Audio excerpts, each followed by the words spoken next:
Welcome to the Orykl Podcast, where we ask the big question: Hey universe, what's going on? I'm your host, Huenu Solsona, and today we are exploring another fascinating spiritual journey. Let's get started. Hey everyone, it's Huenu Solsona here with the Orykl Podcast. Hey universe, what's going on? And today I'm super happy to welcome Jonathan Van Valin, who has an amazing story to tell us. And I'm really excited to hear it myself because I've only heard parts of it. So, Jonathan, welcome. So much. So glad to be here, Wayno. Yeah, Great. So, Jonathan, maybe tell us a little bit of your background, what happened before you had this experience, who were you, and what was happening sure. in your life? I was a very ordinary young grown-up. I was 29 years old, just simply trying to make my way in the world as a young professional person. I happened to be working for a technology company in the city of Seattle, which is where zillions of other 20-somethings were working for technology companies and that sort of thing at the time. And just making my way in the world in the most ordinary way. I can assure you that none of the things that we're about to talk about were really on my radar, if you would put it that way, these days, at that time. And yeah, so I'd also come from a bit of a musical background. That was a big part of my own story, part of my own life. And I think most of all, there was what you would call, as far as there being a spiritual component to my life, there was nothing of that sort. Inwardly, I could say there was some, sort of a basic current of seeking, and trying to figure things out. But outwardly, there was really nothing to be seen in Right. that department. If you walked by me on the street, and I love that. that was about to change. Yeah, I love that because a regular guy just going about like it would seems to a very 2024 kind of lifestyle, just work and Mm, getting through every day, the motions. So, okay, so then I'm kind of going to hand the floor over to you. Tell us what happened, and you can just sure. actually just tell us just the whole story. I'll just be listening and ask you a Okay. question, but I'm happy Great. to take it from here. Okay. All right. So, where it begins is with an unexpected diagnosis of having sleep apnea. So, I discovered that I had been basically living in a state of mild to severe sleep deprivation for my adulthood so far. And that was about to be solved. And it's solved in a way that is a little growing to be more and more unusual. This is not how it's usually solved any longer. But in my case, it was deemed that there was a surgery necessary, and that's to remove a bunch of tissue in the back of my throat. And the details aren't really all that important. But the only reason I mention it is that it's a surgery that is actually known to be particularly unusually painful in its recovery, and that turned out to have an impact on what was coming. And so I'm in the hospital. This is not one of those operating table near death experiences or something like this. It's much slower, and I'm in the hospital for about 4 days, and I'm released into the care of my father, who has graciously, lovingly decided he wants to watch over me a little bit while I recover. And so he takes me out to the family farmhouse about 2 hours away in the countryside, and he knows that I'll be there for at least a few weeks with him. And I can barely speak at all. I can only sort of eke out a whispered word, and that's going to be that's kind of it. And there's nothing for me to do other than stare out a window. The Because of what they've done, this is removing all this tissue in the back of the throat and so on. It's an extremely nerve-rich part of the body, and the reason this is a difficult recovery, and it's one of the reasons it's rarely done anymore, is that you have to use that part of your body to, you have to breathe and swallow and things like that. And so the analogy given me at the time was that I was going to learn what it was like, in terms of pain, to break your femur and then have to continue to walk on it. And that sounds very dramatic, and I assure you it was at the time. Sounds It's terrible. very apt. Yeah, it is. It You was must have had it was bad terrible. sleep apnea. Yeah, and so so the about 4 days into my father's care, and so this would be now basically a week after this my arrival in the hospital, the beginning of this whole adventure. Um, I've done I've really done nothing but stare out windows for the most part for a few days, and this is actually a working farm. My father's sort of in and out all day, just doing farm chores and house chores and looking upon me, every now and then. And there is the best way I can describe it is that there's a moment that comes in which there is simply an inner click, and it was extraordinarily clear to me. And it was extraordinarily clear in that moment that my body was beginning to die. And I simply meant that the animating life force here was clearly beginning to simply drain away and fade away. And um, and in that same moment of that click, there sort of flooded in uh, a series of it seems like a strong word, but revelations. um, and the very first of those was very simply the immediate recognition, and this came as a shock, that I was not my body. Uh-huh. That there was this animated life force, a presence, a consciousness, Yeah. and that was still very aware, but that was very different. It was differentiated from this body. In fact, it's what's often in spiritual circles called the observer consciousness. Sure. And it was so very clear that the body was beginning to die, but that consciousness, that awareness, was actually totally unaffected by it. It wasn't dying. It was still as vibrant and alive and aware as ever. Right. And that could be a marvelous experience for anyone to come across, and it's really not that uncommon in many respects. But in this particular case, it had huge implications to me in that moment, because what it meant was that the blackout level pain in that body wasn't mine either. Mm. And so in that moment, there was a complete and total freedom from the pain and the suffering of that body. And that was a level of sort of freedom in that moment that was unanticipated and quite overwhelming. You were in pain or not during this time? You... Overwhelmingly, like, Okay, just okay. this is because of, you know, yeah, and that's why I mentioned there's this very nerve-rich part of my body has just been chopped up. Wow. and Wow. um and And was it so really for days. all of a sudden you were like, Yeah, wow, I'm not, you weren't in pain when you well, realized that. you think you I feel like it's important to clarify that it's not as though the pain in the body itself had disappeared. Hmm. The pain in that body was as present as ever, Right. and it was really mind-numbing, blackout level, walk on a broken leg kind of pain. It was Wow. very acute, but and it's because of that acuteness that being released from it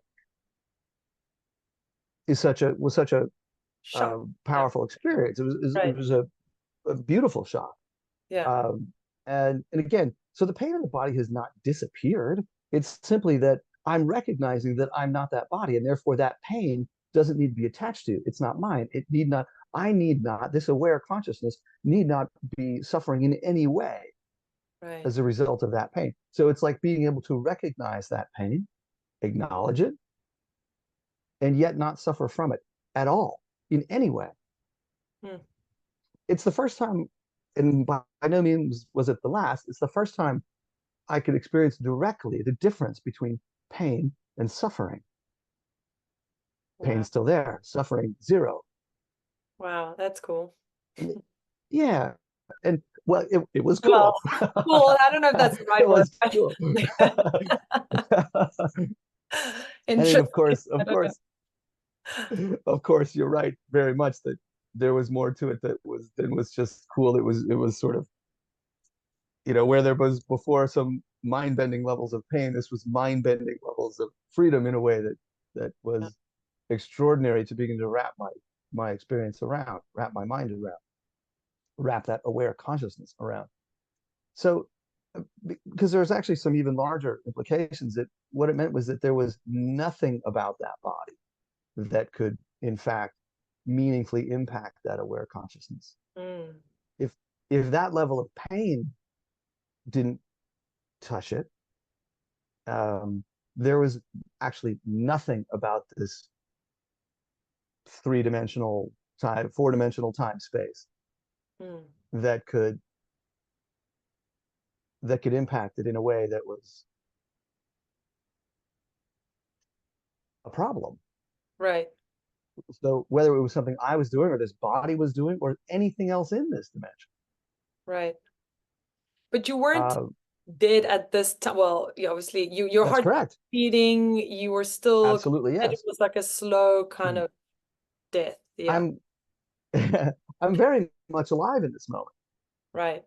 Um, it's simply that the awareness that that animating life force is beginning to drain away. Mm. My body is beginning to die. It's beginning to slow down and shut down. Mm-hmm.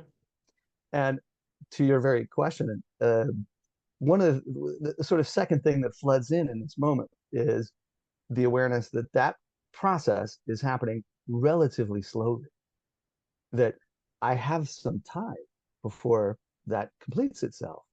Oh, And in cool. that moment, it's uh, the experience of it was simply that this was probably going to take a couple days or something. Like it was like watching the mercury recede in a thermometer. It was just, Mm. it was slowly ebbing away, and clearly it was going to take at least a little while. And there was sort of a sense of freedom in that as well. Like, I've got some time. I get to see what this is like. Wow. It's been fascinating so far. Yeah. um, and yeah, and so, but on the I can only describe these things as if they happened sequentially, but in truth, it was more as though it was all sort of floods in all at the same time. There's really no sequentialness to it. But the third sort of revelation that floods in actually blows these other two revelations away completely. If and that was simply that, in while it was already clear that this body wasn't me, the pain in that body was not mine, need not be attached to, and all the implications of that. But the third was simply that that individuated sense of self that was already now recognized as being non-corporeal was also beginning to dissolve. Interesting. Uh, and what it was dissolving into was its individuality was ebbing away at the same exact rate at that as that life force. Oh. And that, again, it was going to take a little time for it to dissolve completely, Mhm. but that what it what that dissolution meant was that it was simply fading into what was overwhelmingly and all-encompassingly all. Yeah. So it was essentially that individuality was, although still, like, the boundaries have expanded here. In that first sort of revelation, there's this sense that I'm not a physical body, and so it's like my boundaries have now Right. increased in a way that is, again, sort of revelatory. It's still a sense of self. It's just a much sort of bigger sense of self. Yes. But in this is now, even that boundary is beginning to dissolve into something that is all encompassingly. It becomes very difficult to put into words, but Yeah. it begins to approach these words like oneness and wholeness and allness and all encompassing, and things that are, very linear, rational parts of our minds find it very difficult to grasp. But um, that with the sort of slow dissolution of that boundary as well, uh, that essentially begins to confer a sense of uh, freedom. Really, is an awfully good word for it. That eclipses even that freedom from the physical pain. Um, and one of the things I would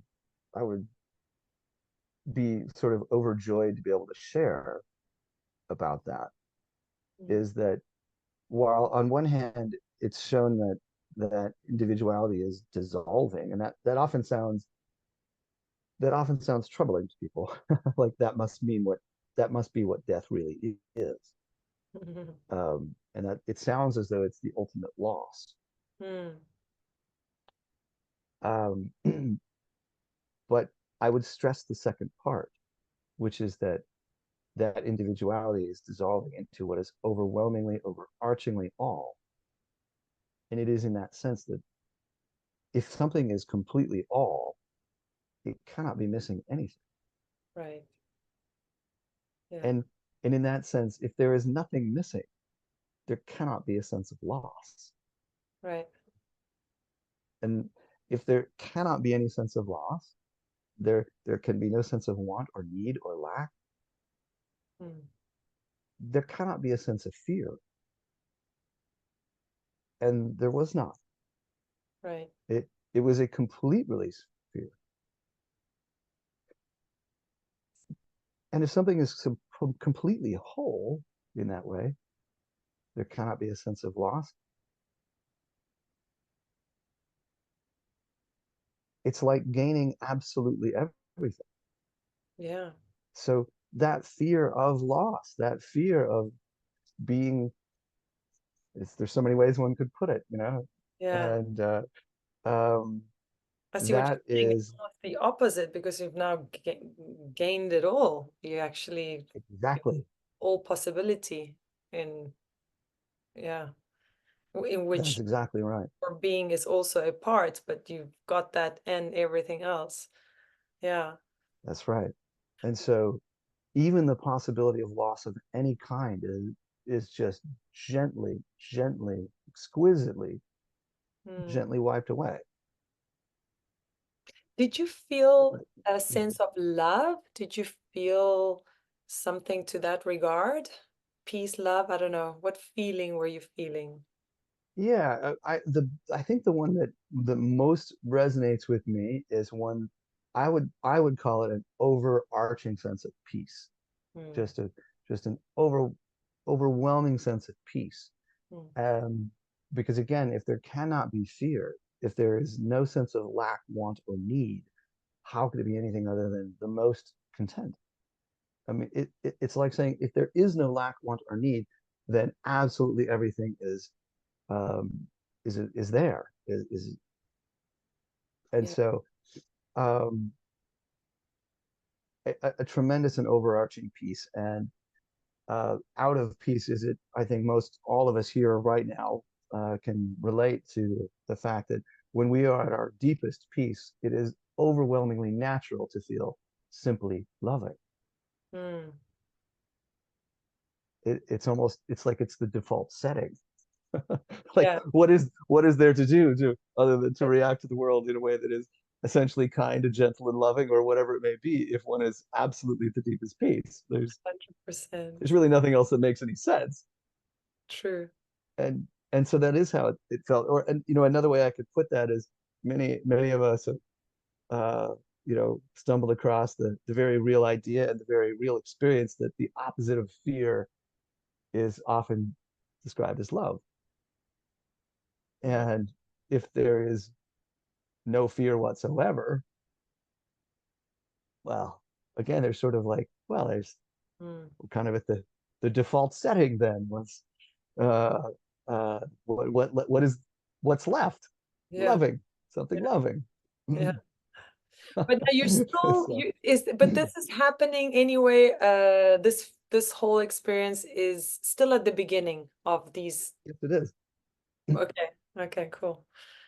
Yeah. And So please go ahead. Yeah, No, go. you had a question. You're feeling like this, and I mean, did you have the option to go somewhere to sort of have more of that feeling, to perhaps choose to die, or you were just there and you were just sort of having a good time, without the pain, and you're like, oh, this is Yeah, nice.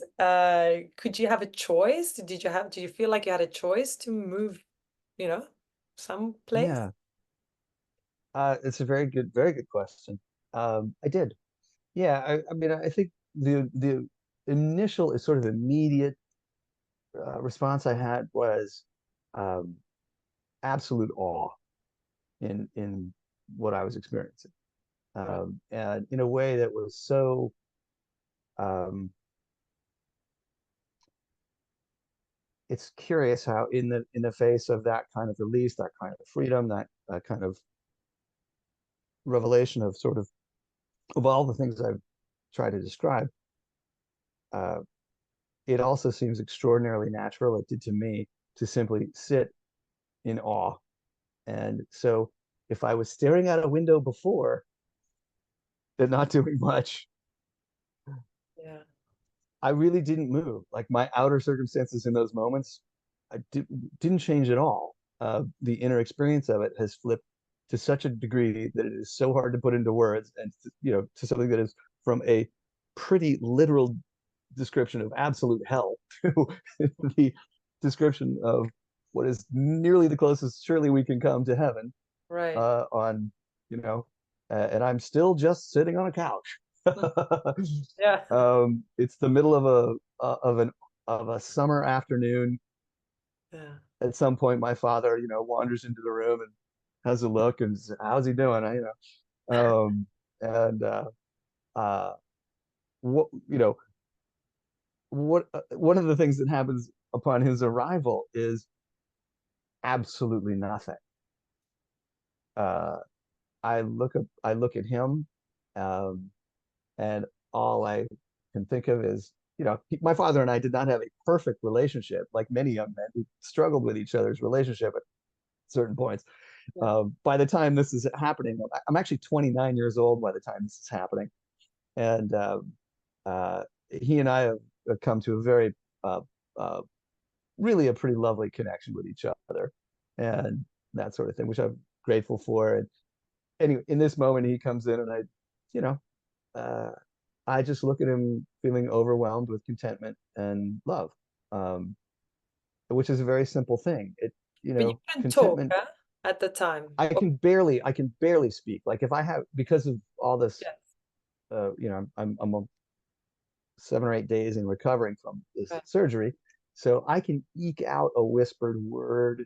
Um, but to in that moment, even the idea of trying to explain to my father, it just seems absurd. Like I cannot imagine how to look him in the eyes and say, "Hey, Dad, I'm having a great time here. yeah, I don't know if anyone said this before to you, but I'm not my body. That whole body thing doesn't really matter, to be perfectly honest. You'd be surprised at how irrelevant it can be.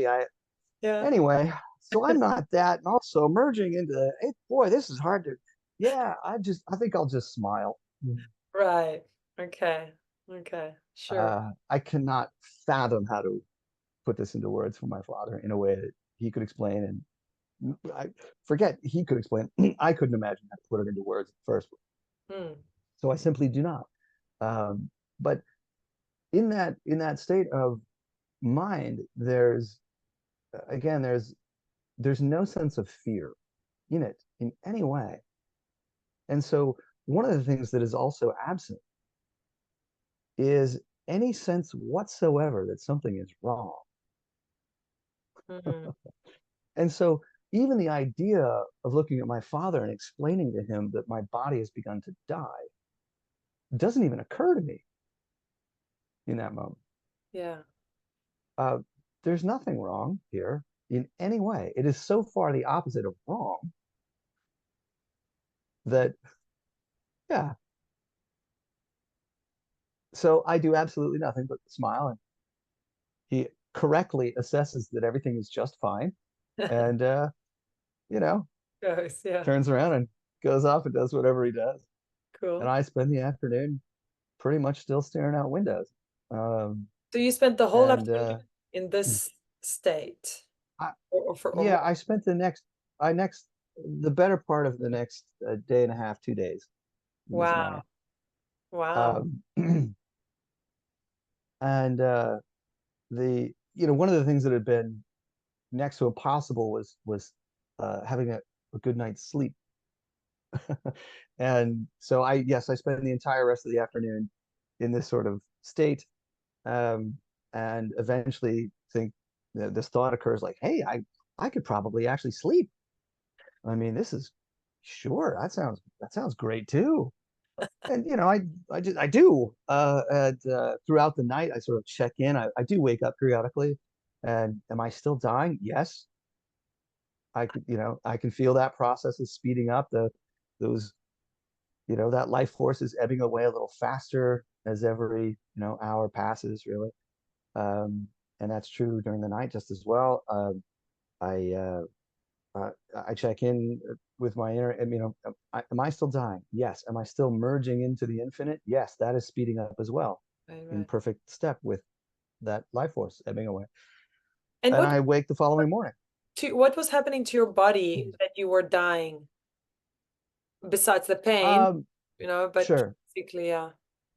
Yeah, I could simply feel the body processes. The body itself was simply beginning to slow down. Like it just simply was beginning to be a little, um, everything just felt like it couldn't go quite as fast. And Not that I medically, was what was the reason Mhm. for this happening? It's the dumbest reason in all of medical science is what it is. Uh-huh. Um, and You were 30. which yeah, I'll get to you in just a second, but the to ask your or answer your previous question, which was by the next morning, it's very clear I am in fact, this process is speeding up a little bit. I figure I still probably have another day or day and a half or something. I'm in no hurry at all. And You asked if I had a choice, and so one of the things that has presented itself during all of this is that in my case, that there's profoundly a choice. First of all, that the process of dying itself is extraordinarily, it's the easiest thing there could be. It's easier than falling off a log.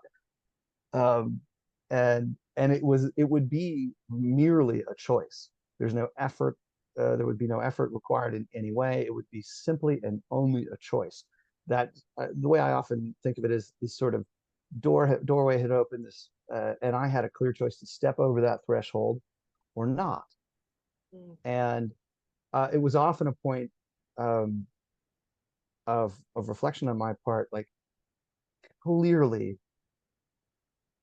to step over that threshold could be seen as the most beatific choice of stepping into perfect peace and overwhelming love. Uh, and what an interesting question to ask then. Well, why wouldn't one go towards that? Mhm. Yeah, And uh, in which there is no sense of loss whatsoever. Why wouldn't? It's a very reasonable choice to make. right. Yeah. And um, and I was surprised then, and sometimes I feel still surprised. But um, what was surprising to me was that there was something that arose in that consciousness of mine that simply said, "Yes, you could go there. It's an open option." Hmm. Um, but I think I'm not going to. And it was simply a thought that arose, and it was a thought like, I think it's just not time yet. There's some things you need to do first, Hmm. which was immediately followed by the thought, I don't even know what those things are. What? Okay, fine, but I don't really know. Right. Um, Did and they so there was build sort of, to you later on those thoughts of what it is that you want that you had to do, or do you think that that was part of just living the process and you would have to find out? Or did you know, oh, I still It was need, more the second. okay, Yeah, it was more the latter. It yeah, was more, it was very clear that the sort of basic internal impulse was you're not quite ready to cross that threshold. yeah, Yes, it's beautiful and extraordinary. It would be completely okay if you were to go ahead and do so. There's yeah. nothing wrong with that in any way whatsoever. Mm, Um, uh, but there's, but yes, that there are some things for you to do here. okay. Um, and and I think I'm going to stay, even though I can't figure out why. And you didn't It's think just about the impulse. the people around you. I mean, this isn't like a judgment or anything, but you didn't think, oh, how Right. would my father feel if I left or my family? Did that cross your mind? I can honestly say it did not. And the thing is that that's a part of Mm, that function of being really completely enveloped in this experience of there's no sense of fear because yeah, those are the kinds of thoughts, God bless all of us, we've all had them in some form or another. yeah, um, but it was clear that even in that well, it's going to be difficult to one of those things that's difficult to put into words, but the the reason that there was no um, that those kinds of thoughts weren't didn't have any power. mm, um, it's easy to say, well, if there's no sense of lack, want, or need, or no kind of fear whatsoever, well, okay, they're sort of naturally those things would subside. But I guess I'd try to be a little bit more subtle about it, maybe, which is that when that sense of self first was recognized as being not the body, there was, I've often been asked if this was an out of body experience. mm, And this is what I want to be a little bit more subtle about, which was that it was not recognized that the body was over here and I was over here, and that these are two separate things. One of them's getting to look at this and recognize that it's not that body, and so on. And what that does is sort of confer the same level of reality. That's like body's over here, sense of self is over here, two very independent, you know, real things, observing perhaps each other. The sense of it was not that. It was that that body was actually had an illusory quality to it. mm-hmm. An illusionary, um illusionary quality, you said. an Il illusory il quality. yeah, Like okay. illusion, Yeah, yes. yeah. And if something is an illusion, it doesn't actually have real reality. Mm, It's an okay. illusion. Yes. And so in looking at it as a separate thing, it wasn't that I was um, recognizing that I had left that body. It was recognizing that that body had never been what contained me in the first place. Because if it's not essentially real in its own right in the first place, it's not a real container at all. It was never it was never the container that Mm-hmm. defined my limitations. Um, and so it wasn't as though I was separating from something. It was that recognizing it was that it was a sort of a false construct to begin with, and therefore there was nothing that was left. Yeah. And I mention that because it it so applies to that question of, is there a concern about your father, about missing people or something like that? Mm-hmm. um, because that same level of recognition begins to dawn in those cases. Like, yes, there's been this construct that here they are, here I am, and if I'm gone I miss them, and it's very, very, separate. Um, but it was the recognition was beginning to be that that whole construct has this essentially illusory quality to it, and that kind of grief um, was was based on those false constructs. Right. Um, And without them, there just simply was no um, there was so very clearly no need to be invested in that construct at all. And Yeah. so there, again, it's part of why there could be no sense of loss whatsoever. Yeah. That's, Um, mm, yeah, it's also how it could be seen. It would be possible to look at someone and recognize that they may not have the awareness of that. They might actually go through a form of grief, and that yeah. that was going to be all right in the grand scheme of things. Not only there's going to be all right for a couple of reasons. One is that it's not really happening in the way that they're perceiving it to be happening, and there's going to become a time and a way in which their consciousness is going to have exactly the same awareness, revelation as this, like in the sense that, hey, nobody can run away from the truth forever, or everyone's going to meet this eventually. Yeah. And so that the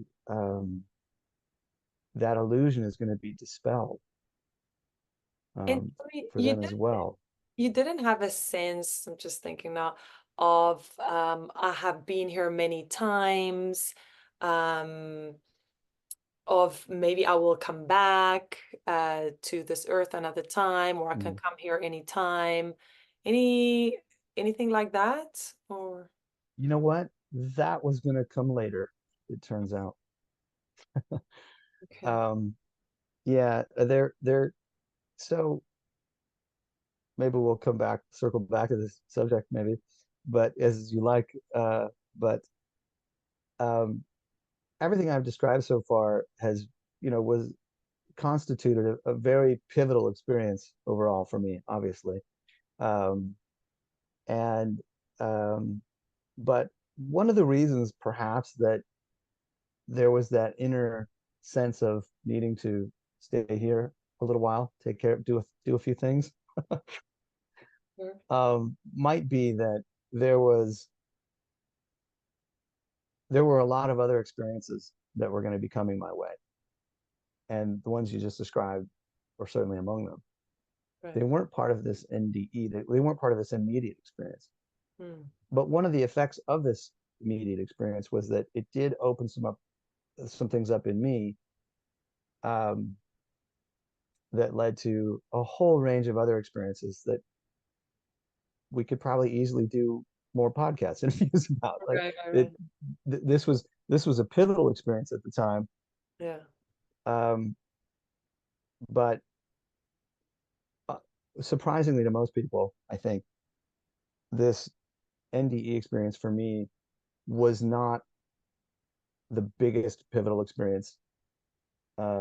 It was a um, it was an important one that turned me in a direction in which many other experiences were going to come, and some of those experiences were more life changing and more pivotal. Wow. Um, This is and a good time to say tune back in for, episode 2, because I want to hear that. Yeah, and I In don't mean to a be nutshell, what were obfuscatory, they? In a, yeah, about that. yeah, I really mean to be deferential and yeah, respectful of the of of keeping this yeah, kind of yeah, focus, yeah, because we could talk a long time, but sure. um, they No, you to don't have just to return tell to the us. narrative for a minute. Sorry, you don't have to tell us. You don't have to tell us the experiences. But tell me what happened when. How did you come back? Or Yeah, obviously, you know. yeah. Well, so I'm sort of into this second day, and uh, all of this experience is, moving forward. Um, my body is notably slowing down. That dying process is speeding up. Merging with the infinite is speeding up. And there is this point in the day where, as I was saying, there sort of becomes this point where I think I'm gonna stay. I'm not sure how to make sense out of that still, but I think that's what I'm gonna do. 49% go. It sounds fantastic. That's How amazing. could it not? 51%. Okay, I think I'll stick around. Right. And it's actually about that time, and it's probably well into the afternoon of the second day there. Again, my father pops in, but this time his demeanor changes, and he comes and he looks a little closer and a little closer, and he kind of I remember very clearly seeing him sort of squinch up his eyebrows and look at me carefully, and he says, "Jonathan, I think something's not right. Uh, I think we should load up the car and head back over to the hospital." Oh, And it's because of these reflections that have been happening, I think, well, okay, sure, right. let's go. Yeah. I guess I'll stay. We're doing this. All right, let's do it. Yeah. So, it's I'm in no hurry whatsoever. I dawdle and uh yeah, it's a good 2 hours drive back to the hospital that conducted the original surgery. He takes me to the ER, and uh, I am confirmed to be dying by the ER docs for really the dumbest reason in all of medical science, which is dehydration. Oh, I did guess. I didn't know that. Yeah, Oh, yeah. wow. I'm dying. And it's um, essentially they had 4 days earlier, uh, five is it now? Anyway, they had sort of kicked me out of the hospital. Um, I can't imagine how this was a reasonable decision at that time at all, because you know, I was in the hospital for 4 days, but they've now released me in a state in which it's nearly impossible for me to eat or drink. Right. Yeah. So, Right. um, Huh. it, With no drip. you I know, mean, but you yeah, wouldn't because you're at home now. Wow. right. And so, why that was done that way, I have no idea. That's a whole nother subject that getting to unpack but at the very least, it's correctly assessed at this time, and the fix is obviously very simple. So they poke me with an IV and drain a bag of saline solution into me, Mm. and immediately, as soon as that needle is attached to my arm, I can feel all of these processes begin to reverse. I feel that life force begin to flow back in. I feel that merging with the infinite begins to reverse as well. And I am indeed coming back. Mm. And in that moment, that again, I mean, it begs these interesting questions of, well, why would you want to leave the most overwhelming beatific peace? Um, uh, all very good questions. Um, and yet that decision had been made. So this reversal now comes as sort of a happy, Yeah. event. It's like, nope, this is what we're doing. And you also have So that feeling of coming back, but a gradual coming back, or it was like, okay, now I'm back. it was, well, um, I'm coming back just as fast as that saline drip Right. fills me. I mean, Okay. it's pretty quick. It's pretty Mm. quick. Mm. Um, Wow. they keep me in the hospital for a couple hours to observe and make sure I don't, pass out or something. And everything's fine. Pretty quickly we load back up and take another 2 hour drive back to the house. Oh, wow. And it's really during that 2 hours I begin to reflect even more about what what on earth what Yeah. on earth is happening here. Mm, mm. And Yeah. but again, it's sort of a happy reflection because Hmm. again, that choice had been made. I'm okay. Yeah. I'm gonna be here for a while. Yeah. And to your questions earlier again about um, um, I I absolutely could not. I was confounded by how to explain any of this at the time. Again, my father hasn't discovered that my body was dying until we're back at the ER, Mm. and so he's in a good mood. He's he's like, I think we did the right thing. Yeah. And it's impossible for me to explain how, you know what, I can't even begin to explain it, how it would have been just fine Yeah. the other way. the other way. Yeah. You know, and I just can't figure out how to do it.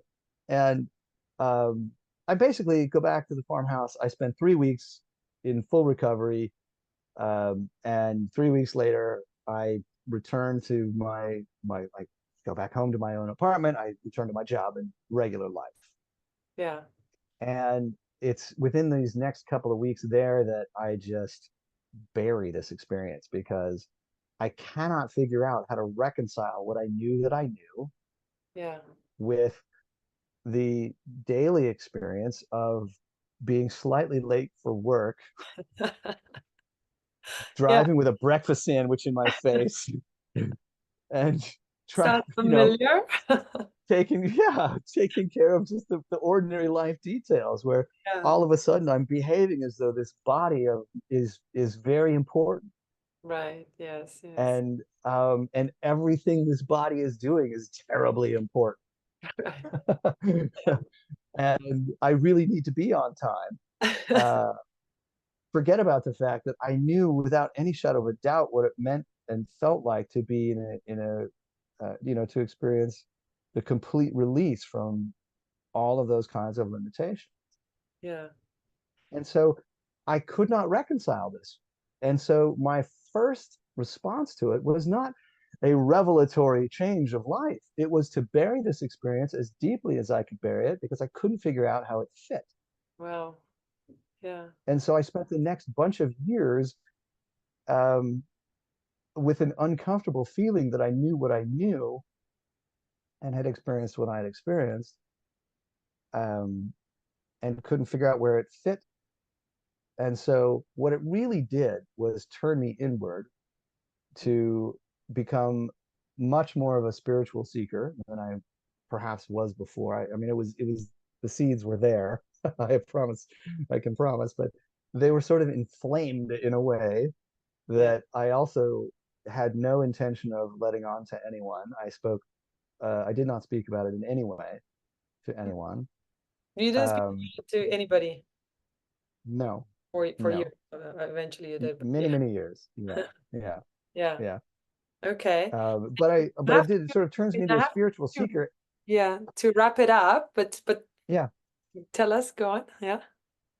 Well, it's through that sort of opening of being sort of almost forced into being a spiritual seeker that there began to be a whole new slew of experiences that started coming my way. Many of them had to do with death and dying, with family members dying. A friend of mine is dying from cancer.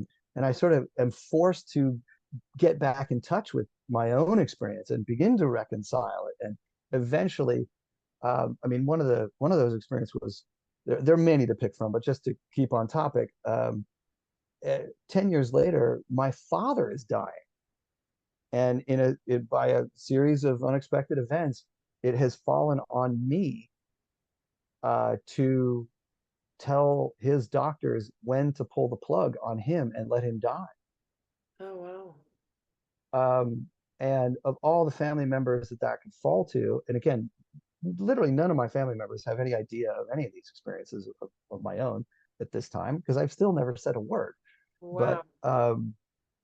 it's moments like this where I really have to confront death and dying and what does it really mean, and literally what may it really be like, and what does it mean for the greater parameters of what's really true, and what's reality, and what's Mm. uh, uh, you know and so there really couldn't have been a family member that was in a way better suited to being the one that has to make the choice to say, okay, it's time to pull the plug now. Mm. Sure. And so really, really forced back into having to reconcile. Yeah. Um, and so that was a powerful turning point as well. But in the end, to me, that moment I felt incredibly deep. I'm about to tear up about it. I felt deeply honored Mm. um, Yes. by that. It was not a traumatic experience to have to pull that plug. I felt deeply, deeply honored that it fell to me. Mm. Um, Did you physically pull it? No, you did. That's not, it's not a physical. no, no, it doesn't. It's Somebody not. physically does it, right? I mean, that was Yes, I mean there's something to, again, yeah, yeah. Well, yeah, Jonathan, we're gonna have to wrap it up here. Is yes, there any parting words? I mean, I love this story. I really love getting people to think about this because it really, like you say, it takes away the fear. I've heard many, many stories, one way or another, very similar to this.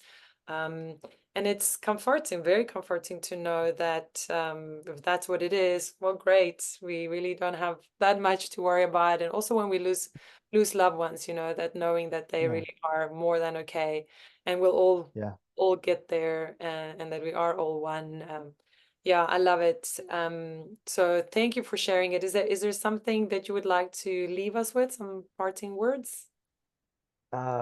you summed it up really quite beautifully right there yourself, actually. Yes. The we none of us can avoid the truth with a capital T forever. It does seem to be a process that unfolds in literally 8 billion different ways. Um, Yeah, but there is there is some truth with a capital T that underlies it for all of us, yeah, and there is um, it is with great joy that um, it's possible to invite all of the rest of us 8 billion into that. mm, Um, I feel deeply honored to get to do that sometimes. yeah, So yeah, it is it's a space in which we can look forward to that moment in which one experiences directly what it's like to have no sense of lack, want, or need of any kind, and as a result, an absolute lack of fear of any kind. And what is the natural result with an absence of fear? It is indeed something loving.